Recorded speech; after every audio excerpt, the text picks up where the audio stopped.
All right, today we are pulling back the curtain on one of the oldest rituals in medicine, the physical exam.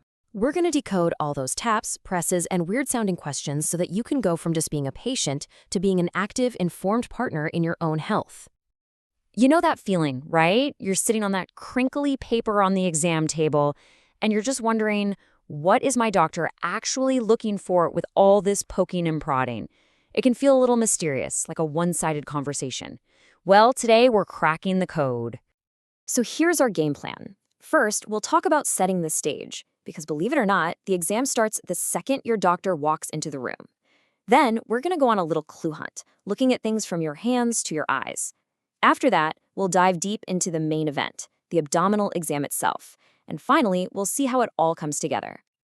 Okay, Section 1, setting the stage.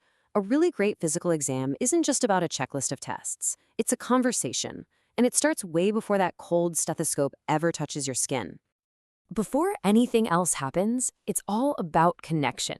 You know, the doctor introduces themselves, makes sure they have the right person, and then tells you exactly what they're planning to do. They get your okay, your consent. And this one is so important. They ask if you're in any pain. That's not just them being nice. It actually shapes the entire exam. It's all about building a foundation of trust and respect right from the start.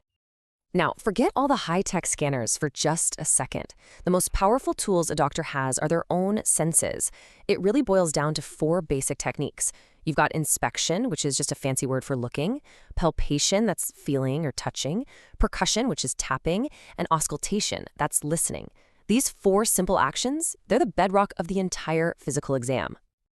And now for Section 2, finding clues beyond the abdomen. You'd think an abdominal exam would be, all about the abdomen, but a really skilled doctor knows that the first hints of what's going on are often found in places you'd least expect. So how do they keep it all straight?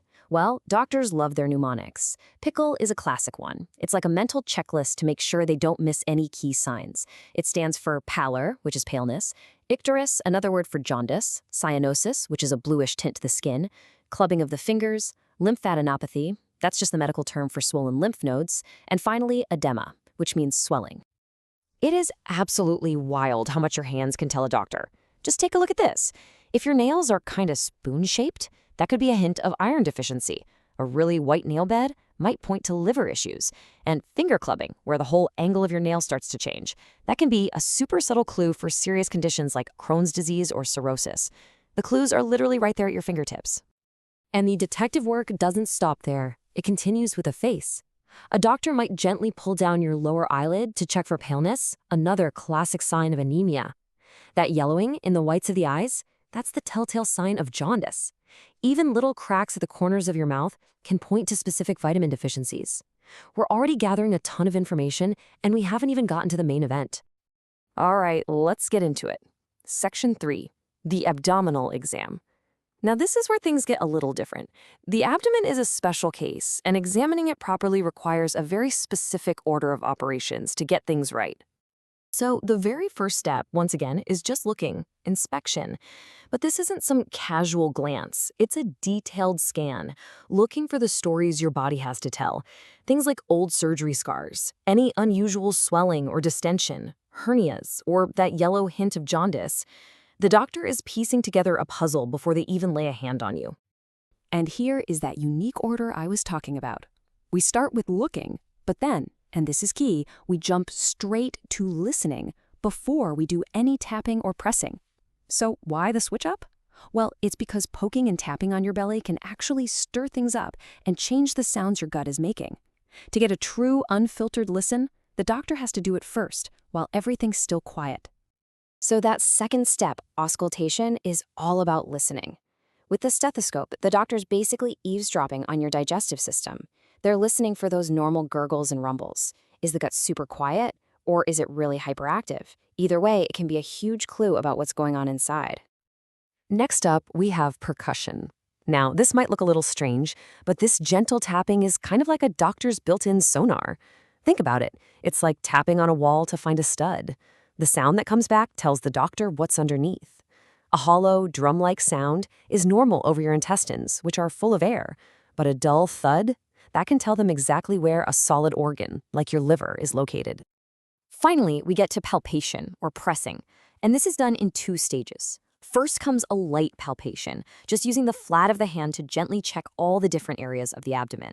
Here, the doctor's feeling for any tenderness or muscle guarding, and just as importantly, they are watching your face like a hawk for any flicker of discomfort. Only after they've done that do they move on to a deeper palpation, trying to feel the outlines of organs like your liver and spleen. And this brings us to what might be the single most important rule of the whole exam. If you tell your doctor that a certain spot hurts, they will always examine that area last. No exceptions. Why?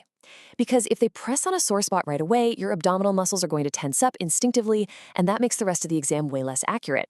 It's a simple rule, but it's absolutely critical for your comfort and for getting a good diagnosis. And that brings us to our last section, putting it all together. Because a good exam isn't just a series of disconnected steps. It's about taking all of these little clues and weaving them into one coherent story. To really complete the picture, the doctor connects those final dots. They might press on your shins to check for any fluid buildup or edema. They'll probably feel for certain lymph nodes, like the one right above your collarbone. They might even gently press deep into your abdomen to feel the pulse of your aorta, which is the main artery in your body, checking for any dangerous swelling.